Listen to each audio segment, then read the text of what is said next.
ఆ శిథిలము చేయబడినప్పుడు ఈ సొలొమోను మహారాజు మరియు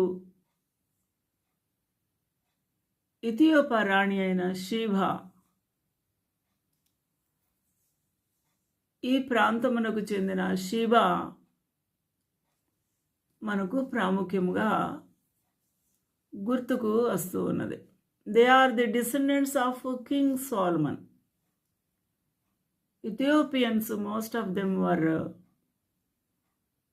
కింగ్ సోలమన్ యొక్క డిసెండెంట్స్ లేకపోతే సంతానము అని తెలియచేస్తూ ఉన్నారు. నునుపు ఛాయ, నల్లని వారు, బహు ఎత్తైన వారు,